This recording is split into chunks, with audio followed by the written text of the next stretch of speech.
Hello dear students, welcome to the class, welcome to this session of ICT virtual classroom. Dear students, मेरा नाम है Rajesh Chamola, teacher science ICT virtual classroom Dehradun से। And इस session में हम लोग बात करने वाले हैं क्लास 10th की साइंस के ऊपर, यानी कक्षा 10 विज्ञान के ऊपर। अपने प्रीवियस क्लासेज में हम लोग समझना सीख रहे हैं चैप्टर नंबर 4, जिसका नाम है कार्बन एवं उसके यौगिक। और अपनी प्रीवियस क्लासेज में जिन कॉन्सेप्ट को हम लोग कवर अप कर चुके हैं, ठीक वहाँ से करते हैं आगे सीखना कंटिन्यू।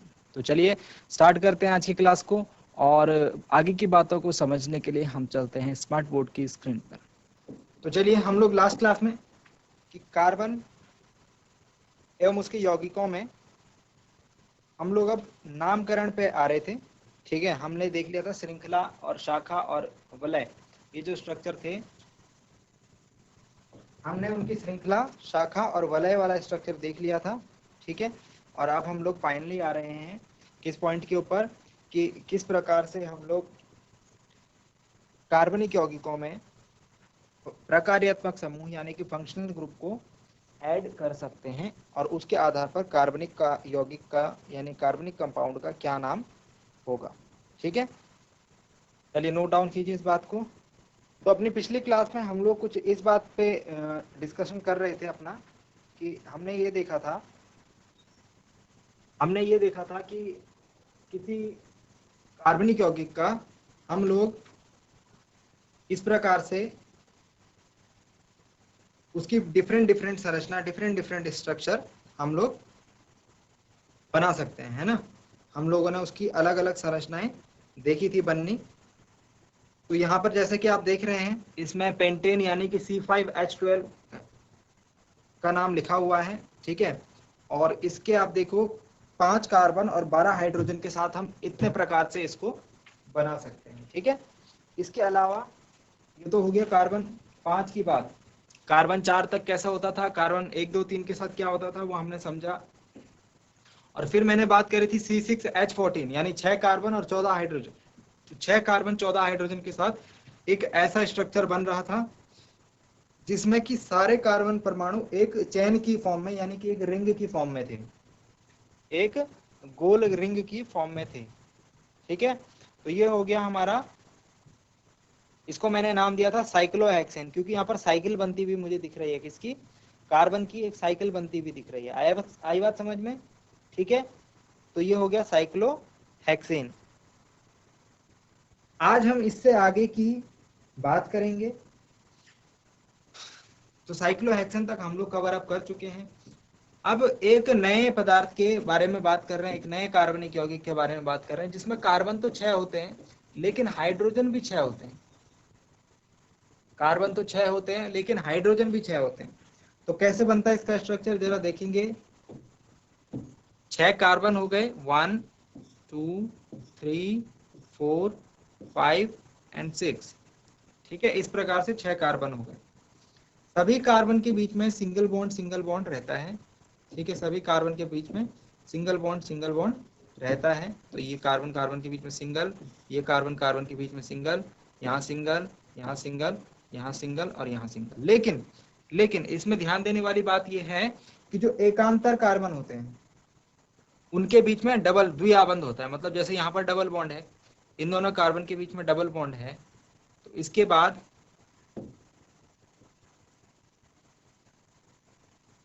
इन दोनों कार्बन के बीच में डबल बॉन्ड है, तो इसके बाद जो नेक्स्ट कार्बन है उसमें डबल बॉन्ड नहीं होगा, उसके बाद वाले में होगा। मतलब इस वाले में नहीं होगा, इस वाले में नहीं, इसके बाद वाले में होगा। इसको बोलते हैं एकांतर क्रम। एकांतर क्रम मतलब एक को छोड़ करके। ठीक है, तो फिर यहाँ पर आपको डबल बॉन्ड देखने को मिलेगा, फिर इसके बाद वाले में नहीं, इसके बाद वाले में आपको डबल बॉन्ड देखने को मिलेगा। ठीक है, तो ये है हमारे पास ऑर्डर किसका, एकल बंध और द्विआबंध का। इसमें क्या होता है, सभी कार्बन कार्बन एक दूसरे से साइकिल के रूप में यानी बंद वलय के, वलय संरचना, कौन सी संरचना है, वलय यानी रिंग स्ट्रक्चर है, और एकांतर कार्बन के बीच में डबल बॉन्ड मुझे देखने को मिल रहा है। ठीक है, इसके अलावा जो हाइड्रोजन जुड़े होते हैं इनसे सबसे कितने कितने हाइड्रोजन जुड़े होंगे, तो देखो संयोजकता पूरी करने के लिए सबके साथ एक एक हाइड्रोजन जोड़ना जरूरी है। तो सबके साथ मैंने एक एक हाइड्रोजन जोड़ दिया, इसके साथ एक हाइड्रोजन, इसके साथ एक हाइड्रोजन, इसके साथ एक हाइड्रोजन, इसके साथ एक हाइड्रोजन, इसके साथ एक हाइड्रोजन और इसके साथ एक हाइड्रोजन। ठीक है, टोटल हमारे पास इतने हाइड्रोजन हो गए। तो अब आप हाइड्रोजन के नंबर गिनिए, कितना हाइड्रोजन देखने को मिल रहे हैं, 1 2 3 4 5 6, 6 हाइड्रोजन। और कार्बन कितने को देखने मिल रहे हैं, 1 2 3 4 5 6। तो इस स्ट्रक्चर का नाम है C6H6, 6 कार्बन और 6 हाइड्रोजन। और इसको हम एक विशेष नाम देते हैं, इसे हम कहते हैं बेंजीन। इसे हम क्या कहते हैं, बेंजीन। बहुत ही ज्यादा इंपॉर्टेंट है आपके आगे आने वाले क्लासेस में, तो इसके ऊपर पूरा एक चैप्टर है, ठीक है। और पूरी बुक में ये बात, इसके बारे में बात कही गई है, ठीक हो गया। तो ये था हमारा स्ट्रक्चर जिसमें हमने ब्रांच की फॉर्म में या फिर चेन की फॉर्म में या फिर रिंग की फॉर्म में स्ट्रक्चर को देखा हाइड्रोकार्बन का, ठीक है। तो मैंने आपको बात बताई थी पिछली क्लास में कि जो हाइड्रोजन और कार्बन से मिलकर बनने वाले जो यौगिक होते हैं, हाइड्रोजन और कार्बन से मिलकर बनने वाले जो यौगिक होते हैं, उनको हम क्या कहते हैं, उनको हम हाइड्रोकार्बन कहते हैं। उनको हम क्या कहते हैं, उनको हाइड्रोकार्बन कहा जाता है।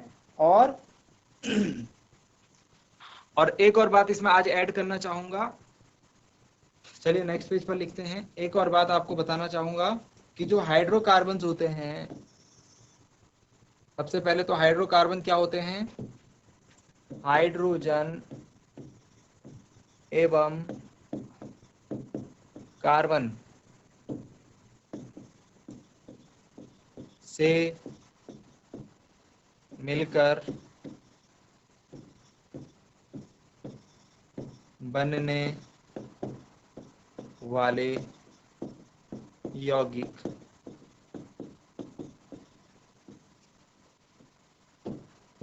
हाइड्रोकार्बन कहलाते हैं। हाइड्रोकार्बन, अब सोचो जरा, हाइड्रोकार्बन क्यों कहते होंगे इन्हें, हाइड्रोकार्बन क्यों कहते होंगे, क्योंकि इसमें हाइड्रोजन है और कार्बन है। तो हाइड्रोजन का हाइड्रो और कार्बन का कार्बन, तो हाइड्रोकार्बन इनको कहते हैं क्योंकि इसमें हाइड्रोजन और कार्बन होते हैं, हाइड्रोकार्बन कहलाते हैं। ओके, आई बात समझ में, हाइड्रोजन एवं कार्बन से मिलकर बनने वाले यौगिक हाइड्रोकार्बन कहलाते हैं। नेक्स्ट पॉइंट लिखेंगे, ये दो प्रकार के होते हैं। ये कितने प्रकार के होते हैं, ये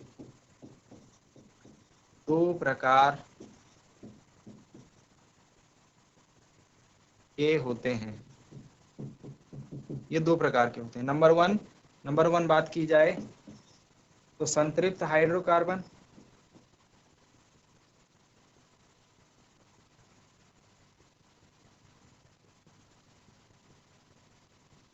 और नंबर 2 अगर बात की जाए तो असंतृप्त हाइड्रोकार्बन।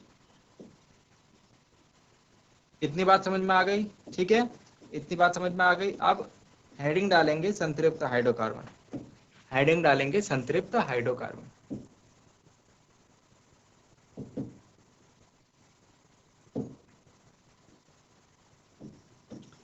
संतृप्त हाइड्रोकार्बन वे हाइड्रोकार्बन होते हैं, सैचुरेटेड बोलते हैं, क्या बोलते हैं, सैचुरेटेड। इसलिए यहाँ पे संतृप्त मतलब सैचुरेटेड और असंतृप्त मतलब अनसैचुरेटेड, ठीक है। तो संतृप्त हाइड्रोकार्बन वे हाइड्रोकार्बन जिनमें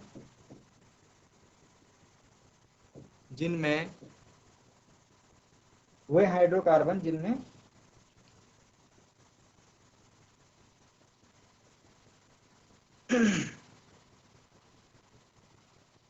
एकल आबंध होते हैं, जिसमें क्या होते हैं, एकल आबंध। एकल आबंध यानी कि सिंगल बॉन्ड होते हैं, सिंगल बॉन्ड होते हैं, ठीक हो गया।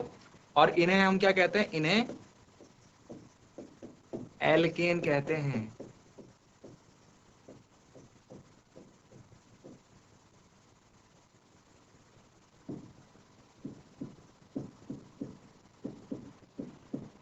एल्केन कहा जाता है, इन्हें एल्केन कहा जाता है। याद रहेगी ये बात, ठीक है, इसको नोट डाउन कर ले। एल्केन किन्हें कहते हैं, एल्केन जो संतृप्त हाइड्रोकार्बन होते हैं जिनमें सिर्फ सिंगल बॉन्ड होते हैं, जिनमें क्या होते हैं, एकल आबंध होते हैं, उन्हें हम क्या कहते हैं, एल्केन कहते हैं, ठीक है। एग्जाम्पल के लिए क्या बात करनी, एग्जाम्पल तो हम इसके ऑलरेडी बहुत सारे पढ़ चुके। देखो कैसे बॉन्ड दिख रहे हैं आपको सारे, यहाँ देखो सारे के सारे सिंगल बॉन्ड है, सारे के सारे एक लाबंद है ना।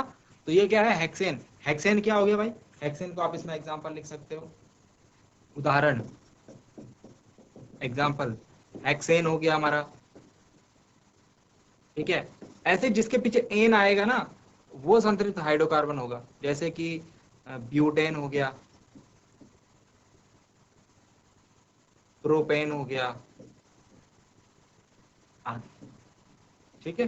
तो हमने पढ़े हैं इसके एग्जांपल्स हाइड्रोकार्बन्स के। देखो ये देखो, हमने हेक्सेन पढ़ा है, हमने पेंटेन पढ़ा है, हमने ब्यूटेन पढ़ा है, ठीक है। और हमने इसके पीछे ये सारे एल्केन पढ़े थे। तो ये सारे के सारे क्या है, एल्केन है, methane, ethane, propane, butane, pentane. इनके लास्ट में क्या आ रहा है, एन आ रहा है। और सामने इनकी संरचना देखो, स्ट्रक्चर देखो, बनाया है ना हमने डायग्राम, है ना। तो स्ट्रक्चर देखो, स्ट्रक्चर में सबके क्या दिख रहा है मुझे, सिंगल सिंगल बॉन्ड देखने को मिल रहे हैं, ठीक हो गया। चलिए, तो इतनी बात समझ में आ गई होगी अब तक, ठीक है। अब लास्ट पार्ट के ऊपर बात करते हैं, असंतृप्त हाइड्रोकार्बन के ऊपर, और फिर आगे बढ़ेंगे हम लोग। असंतृप्त हाइड्रोकार्बन, असंतृप्त हाइड्रोकार्बन लिखें सॉरी, असंतृप्त हाइड्रोकार्बन यानी कि अनसैचुरेटेड हाइड्रोकार्बन।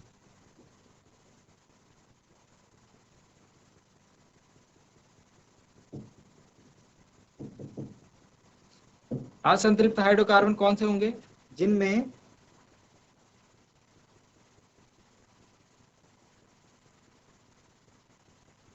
जिनमें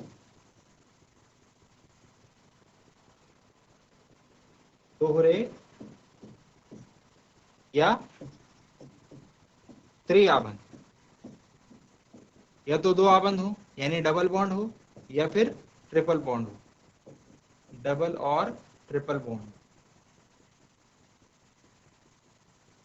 जिनमें दोहरे या त्रिआबंध होते हैं, जिन हाइड्रोकार्बन में दोहरे या त्रिआबंध होते हैं उनको हम असंतृप्त हाइड्रोकार्बन कहते हैं। अब यहाँ पर नोट करने के लिए एक और इम्पोर्टेंट बात है, एक होते हैं एल्कीन, असंतृप्त के अंदर दो हाइड्रोकार्बन आते हैं, एल्कीन और एल्काइन, एल्कीन और एल्काइन।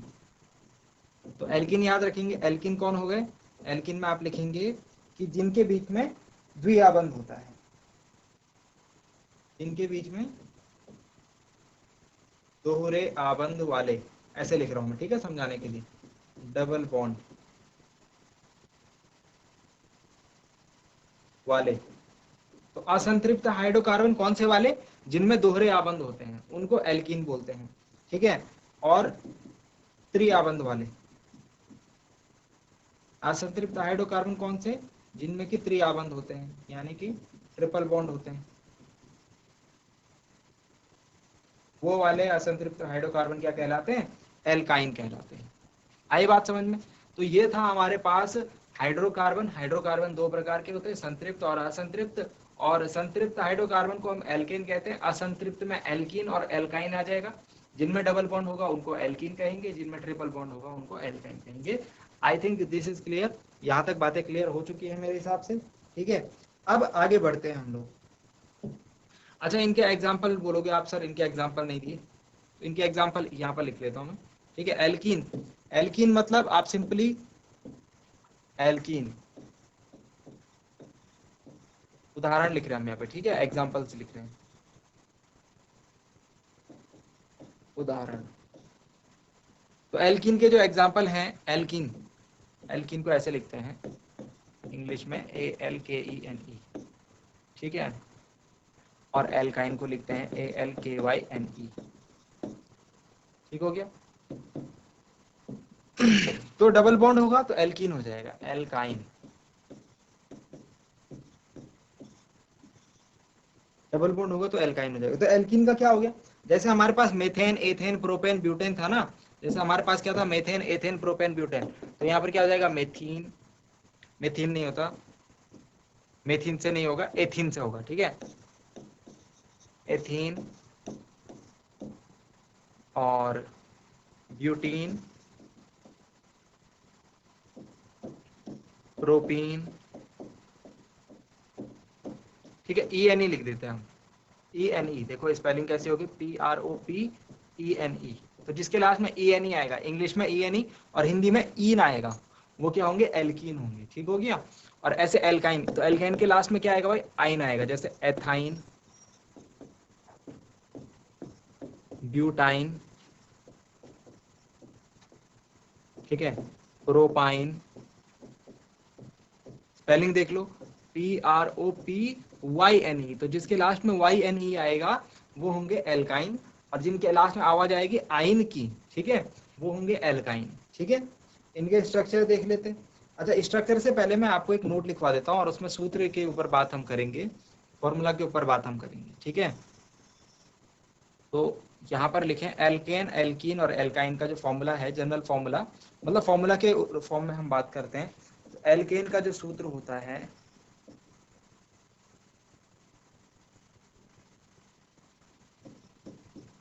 वो होता है CnH2n+2, ठीक है। मतलब कि अगर C1 होगा तो H कितना होगा, 2 × 1+2, 2 × 1+2 कितना होगा, C 2 1 2 और 2 4, मतलब CH4, तो इसका नाम क्या हो जाएगा, मेथेन। ऐसे ही C की जगह अगर 2 रखता हूं तो H2 × 2+2, H कितना हो जाएगा, C2 हो जाएगा, H कितना हो जाएगा, 2 दूनी 4 और 2 6, C2H6, इसका नाम एथेन। एल्केन की बात कर रहे हैं, लास्ट में एन आना चाहिए। C3H2 × 3+2, तो ये क्या हो जाएगा, C3H, 6 और 2 8, तो ये हो गया मेथेन, एथेन, प्रोपेन, ठीक हो गया। अब अगर अगर हमको एल्केन नहीं लिखना है, अगर हमको एल्केन नहीं लिखना है, हमको लिखना है एल्कीन, हमको लिखना है एल्कीन।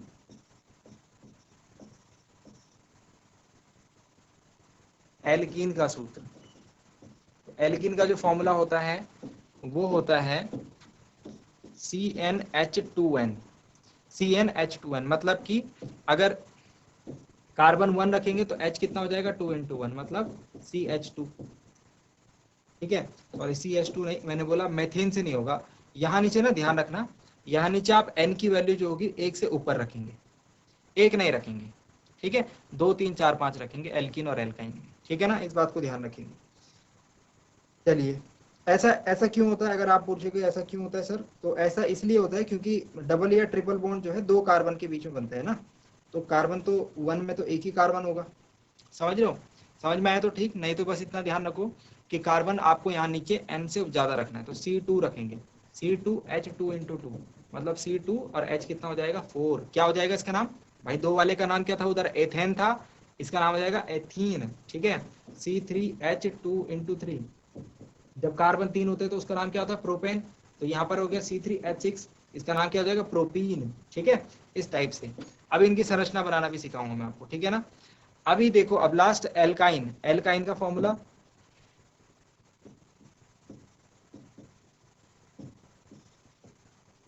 एल्काइन का जो सूत्र होता है, फॉर्मूला होता है, वो होता है CnH2n-2, ठीक है।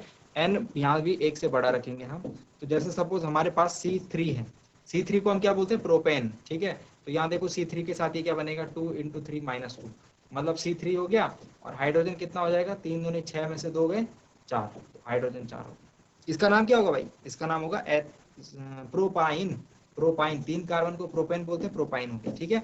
अब एक उदाहरण ले रहे हैं हम एथीन का, और एक उदाहरण ले रहे हैं एल्काइन का, और उसका स्ट्रक्चर बनाकर आपको दिखाता हूँ। एल्कीन में हमने क्या बोला था कि द्विआबंध, सॉरी एथाइन, एल्कीन में हमने क्या बोला था कि क्या होते हैं, द्विआबंध होते हैं, इसको चेक कर लेते हैं। एल्कीन का एक एग्जांपल दे रहा हूं मैं आपको, एल्कीन का एक एग्जांपल सपोज प्रोपीन, प्रोपीन या एथीन लिखते हैं, सबसे बेसिक जो एग्जांपल है एथीन। एथीन का अभी फॉर्मूला क्या बताया था, बताओ, 2 कार्बन होंगे, मेथ एथ, पहले मेथ होता है, फिर एथ होता है, फिर प्रोप होता है, फिर ब्यूट होता है, फिर पेंट होता है ना, ये हमने पीछे टेबल पढ़ी है। तो एथ में 2 नंबर का कार्बन, तो C2, एथीन के लिए सूत्र क्या हो जाएगा, C2, और H में क्या करना है, 2n कर देना, उसका दोगुना कर देना, तो H कितना हो जाएगा, 4, ठीक है, C2H4 है मतलब सूत्र। अब C2H4 की संरचना बनाते हैं, C2H4 का स्ट्रक्चर बनाते हैं, 2 कार्बन होंगे, ठीक है, और इनके बीच में क्या होगा, क्योंकि ये एल्कीन है तो इनके बीच में क्या होगा, दोहरा आबंध होगा, अभी अभी हम वही पढ़ रहे थे, है ना। तो इनके बीच में डबल बॉन्ड बनाते हैं, एक बॉन्ड ये रहा और दूसरा बॉन्ड ये रहा, ठीक है, डबल बॉन्ड हो गया कार्बन कार्बन के बीच में, डबल बॉन्ड हो गया कार्बन कार्बन के बीच में, और फिर इनके ऊपर कितने, अब हाइड्रोजन कितने बचे, 4, तो 2 हाइड्रोजन इसके साथ और 2 हाइड्रोजन इसके साथ लगा दीजिए, तो तो ये हो जाएंगे हमारे C2 और H4। संयोजकता देखो पूरी हो रही है, नहीं हो रही है? हो रही है, बिल्कुल पूरी हो रही है। तो ये हो गया एल्कीन। समझ में आई बात? एल्कीन के बीच में हमने क्या बोला था, डबल बॉन्ड होता है, तो यहाँ पर डबल बॉन्ड आपको दिख रहा है, फॉर्मूला भी हमको दिख रहा है कि साफ साफ C2H4 बन रहा है, हमने सूत्र से निकाला। ठीक है, एक एग्जाम्पल आप एल्काइन का भी ले सकते हैं। एक एग्जाम्पल आप एल्काइन का भी ले सकते हैं। एल्काइन में आप लोग जैसे एथीन है ना, तो यहाँ हो जाएगा एथाइन। अब इसका सूत्र बताओ, एल्काइन में क्या होता है, C2 रखेंगे, एथ है तो C2 रखेंगे, हाइड्रोजन कितने हो जाएंगे, तो ये लास्ट वाला फॉर्मूला लगेगा एल्काइन में, आइन आ रही है उसके पीछे आवाज है ना, तो CnH2n-2, तो 2 दूनी 4, 4 में से 2 गए 2, तो C2H2 हो जाएगा। दोबारा से इसकी संरचना बनाते हैं, इसकी संरचना बनाते हैं, 2 कार्बन हो जाएंगे। ठीक है, और कार्बन कार्बन के बीच में कौन सा बॉन्ड, कार्बन कार्बन के बीच में हमने देखा यहाँ पर होगा ट्रिपल बॉन्ड, कार्बन कार्बन के बीच में यहाँ पर होगा ट्रिपल बॉन्ड। ठीक है, तो ये हो गया सिंगल बॉन्ड, फिर उसके बाद डबल बॉन्ड, और फिर ये हो गया ट्रिपल बॉन्ड। कार्बन कार्बन के बीच में 3 बॉन्ड्स हमको देखने को मिल गए। ठीक है, एल्काइन में यही तो होता है। और उसके बाद हाइड्रोजन कितने, 2 हैं, तो एक हाइड्रोजन इसके साथ, एक हाइड्रोजन इसके साथ, तो हाइड्रोजन एंड हाइड्रोजन। इस प्रकार से आपको क्या करना है, इस प्रकार से आपको एल्केन, एल्कीन और एल्काइन का जो स्ट्रक्चर है वो फॉर्म करना है। इसके साथ साथ आपको खुद से, अब होमवर्क देता हूं आपको, कुछ होमवर्क, यहाँ पर होमवर्क लिखो अपना।